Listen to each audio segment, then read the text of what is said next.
Good morning to all of you. Hello and welcome to exam Gyan Mantra. तो दोस्तों आज GK में हम लोग क्या पढ़ने वाले हैं। आज पढ़ेंगे हम लोग वेद से जो भी इम्पोर्टेंट पॉइंट्स आते हैं आपके एग्जाम में उनको, साथ ही साथ पूरे प्रागैतिहासिक काल के जो भी इम्पोर्टेंट 2-4 क्वेश्चन हैं उनको भी हम लोग पढ़ेंगे, क्योंकि ज़्यादातर क्वेश्चन अब यूपीएससी और रेलवेज इनसे पूछता नहीं है। ठीक है, 1-2 क्वेश्चन वेद से पूछे जाते हैं और 1-2 क्वेश्चन प्रागैतिहासिक अग्नि और पत्थर के आविष्कार वगैरह से पूछे जाते हैं। ठीक है, तो उन सभी को हम लोग डिस्कस कर लेंगे। मोस्ट इंपॉर्टेंट आपके लिए पूरी क्लास चलने वाली है। साथ ही साथ दोस्तों आप सभी लोग यूपीएससी और रेलवेज़ के लिए अपने पेड व्हाट्सएप ग्रुप को ज्वाइन कर सकते हैं। एग्ज़ाम ज्ञान मंत्रा द्वारा पेड व्हाट्सएप ग्रुप बनाया गया है आपके एग्ज़ाम की बहुत ही अच्छी प्रिपरेशन के लिए। इस ग्रुप में दोस्तों आपको कंप्लीट पीडीएफ कोर्सेज तो प्रोवाइड किए जाएंगे ही, ठीक है, साथ ही साथ आपको इम्पॉर्टेंट करेंट अफेयर आपको यहाँ पे मिलेगा, इम्पॉर्टेंट सारे अपडेट आपको यहाँ पे मिलेंगे, ग्रुप डिस्कशन आप यहाँ पे कर पाएंगे जहाँ पे आप कोई भी अपना क्वेश्चन पुट अप कर पाएंगे। आपको जैसे कि मैथ का कोई क्वेश्चन नहीं आ रहा है, सीधा आप ग्रुप में भेजेंगे कि सर आप ऐसा है कि ये क्वेश्चन मुझे नहीं आ रहा है, अगर आपको आ रहा है तो आप बता दें। आपके जो भी ग्रुप में साथी रहेंगे या फिर दोस्तों आपके एग्ज़ाम ज्ञान मंत्रा के जो भी टीचर्स रहेंगे आपको आपके क्वेश्चन का आंसर यहाँ पे प्रोवाइड कर देंगे। तो ये आपको व्हाट्सअप नंबर दिख रहा है, आप इस पर मैसेज कर सकते हैं। 1 साल के लिए सिर्फ 210 रुपये आपका ग्रुप का ये प्राइस है। 1 साल के लिए आप 210 रुपये में इस ग्रुप को ज्वाइन करके बेहतरीन अपनी प्रिपरेशन को कर पाएंगे। चलिए तो दोस्तों इस क्लास स्टार्ट करते हैं अपनी। साथ ही साथ जो लोग इस ग्रुप को ज्वाइन करना चाहें, ये हमारा व्हाट्सअप नंबर दिया गया है, आप इस पर मैसेज करके इस ग्रुप को ज्वाइन कर लें। साथ ही साथ दोस्तों शाम को आज हिंदी का टेस्ट है, ठीक है, तो जिन लोगों ने हिंदी की क्लास को नहीं देखा है, इस क्लास से पहले उसको अपलोड किया गया था, उसको ज़रूर देखें। शाम को उसका टेस्ट है, 30 क्वेश्चन रहेंगे, 30 में से आपको बताना है कितने क्वेश्चन आपने सही वहाँ पे उत्तर दिया है। चलिए स्टार्ट करते हैं। चलिए तो वेद हम लोग पढ़ेंगे, जैसा कि मैंने आपको बताया। पहला क्वेश्चन देखते हैं, अभिलेखों का अध्ययन क्या कहा जाता है। तो भैया एपिग्राफी कहा जाता है अभिलेखों का अध्ययन। ठीक है, क्या कहा जाता है, तो एपिग्राफी कहा जाता है अभिलेखों का अध्ययन। अब देखो ऋग्वेद में कितने मंडल हैं, तो 10 मंडल हैं। सूक्त हैं 1028 और 10,462 यहाँ पे क्या हैं, ऋचाएँ हैं।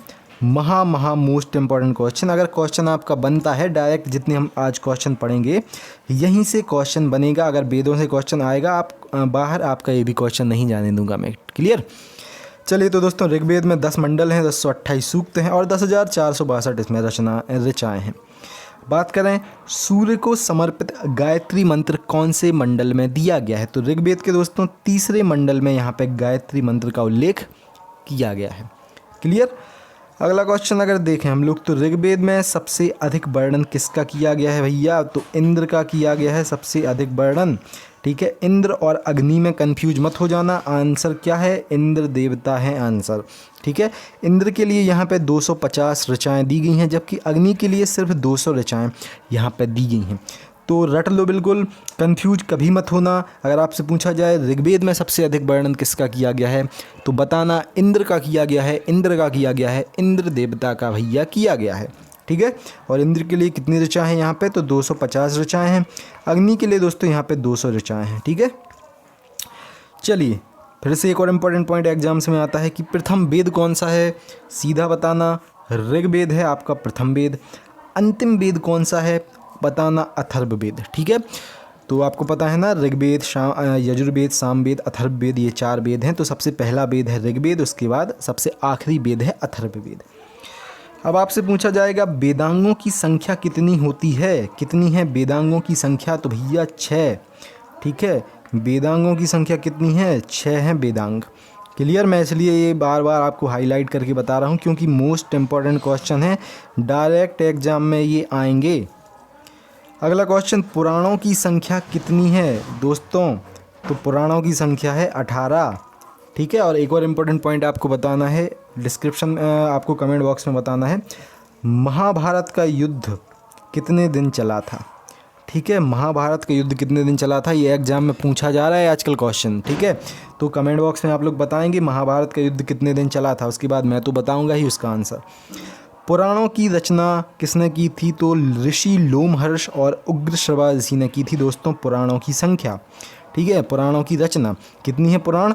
18 पुराण हैं। लोमहर्ष ऋषि और उग्रश्रवा ऋषि ने पुराणों की रचना की थी। सबसे प्राचीन पुराण कौन सा माना जाता है? तो मत्स्य पुराण दोस्तों सबसे प्राचीन पुराण माना जाता है। ठीक है, सबसे प्राचीन पुराण कौन सा माना जाता है? तो मत्स्य पुराण आपका माना जाता है। अगला दोस्तों, स्त्री को पुरुष की अर्धांगिनी किसमें कहा गया है? ठीक है, तो दोस्तों जो ग्रंथ है शतपथ ब्राह्मण, इसमें स्त्री को पुरुष की अर्धांगिनी कहा गया है।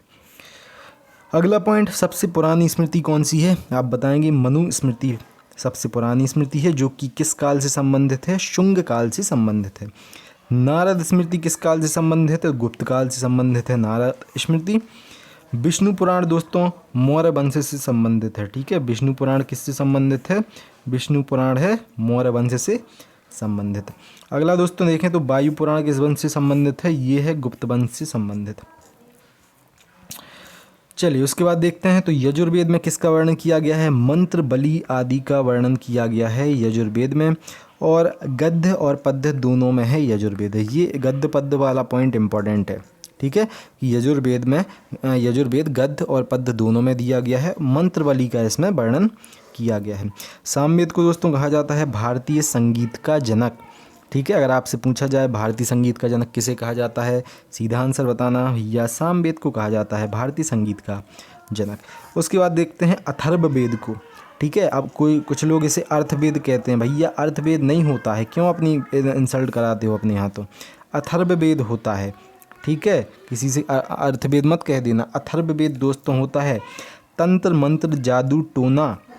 ठीक है, इन 4 चीज़ों का अथर्ववेद में वर्णन किया गया है। किसका? तंत्र मंत्र जादू टोना का वर्णन किया गया है। ओम फट स्वाहा ठीक है, इसका वर्णन कहाँ किया गया है? मतलब मजाक कर रहा हूँ।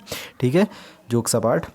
तो अथर्ववेद में दोस्तों तंत्र मंत्र जादू टोना आदि का वर्णन किया गया। अब क्या है, ये जो क्वेश्चन है ना, ये डायरेक्ट ये पूछे जाते हैं एग्जाम्स में। आपसे यजुर्वेद का पूछा जाएगा तो पूछा जाएगा मंत्र वाली आदि का वर्णन किसमें किया गया है? कहना यजुर्वेद में। संगीत का जनक कौन है? सामवेद है। तंत्र मंत्र का वर्णन किसमें है? अथर्ववेद में है। ठीक है, सिंपल से क्वेश्चन है, यही से क्वेश्चन आते हैं। और ठीक है, तो ये वेदों वाले तो हम लोगों ने क्वेश्चन पढ़ लिए। जितने हम लोगों ने ये क्वेश्चन पढ़े हैं ना, मोस्ट इंपॉर्टेंट हैं, यहीं से क्वेश्चन आ जाएंगे आपके।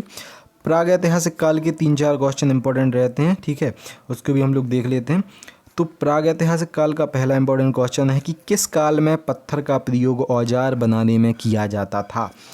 तो भैया ठीक है, किस काल में पत्थर का प्रयोग औजार बनाने में किया जाता था? तो पुरा पाषाण काल में दोस्तों पत्थर का प्रयोग औजार बनाने में किया जाता था। कल हम लोगों ने डिस्कस किया था ना थोड़ा पुरा पाषाण काल को।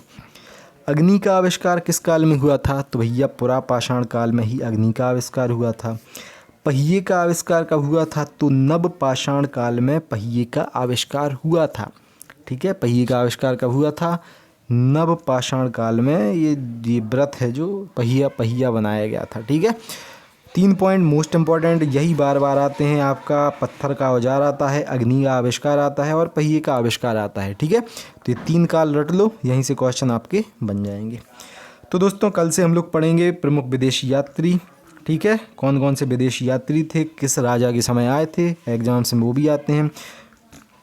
आज की क्लास ज़्यादा वैसे बड़ी नहीं रही, हम लोगों ने वेद से जो इंपॉर्टेंट पॉइंट आते हैं उन्हें पढ़ लिया है, और प्रागैतिहासिक काल के जो 3 इंपॉर्टेंट पॉइंट थे उन्हें हम लोगों ने डिस्कस कर लिया है। तो कल की क्लास में हम लोग प्रमुख विदेशी यात्रियों को पढ़ेंगे। साथ ही साथ जो लोग इस ग्रुप को ज्वाइन करना चाहें ज्वाइन कर लें।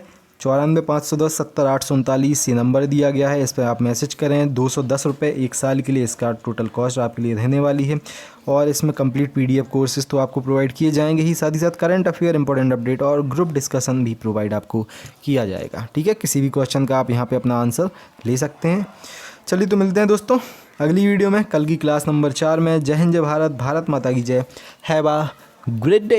एंड वीडियो को यार लाइक नहीं करते हो तुम लोग, वीडियो बेकार लगती है क्या? तो कमेंट बॉक्स में बताया करो कि वीडियो में ये गलती है सर, यहाँ पे आप थोड़ा फोकस करें, कुछ आप बताया करो। ठीक है, अगर कोई गलती होती है वीडियो में, कमेंट बॉक्स आपके लिए खुला है। ठीक है, वहाँ आपको बताना है। और वीडियो अगर अच्छी लगती है रियल में तो उसको एक लाइक कर दिया करो। ठीक है, हम लोगों को भी थोड़ी खुशी होती है। चलिए मिलते हैं दोस्तों अगली वीडियो में। जय हिंद, जय भारत, भारत माता की जय। Have a great day.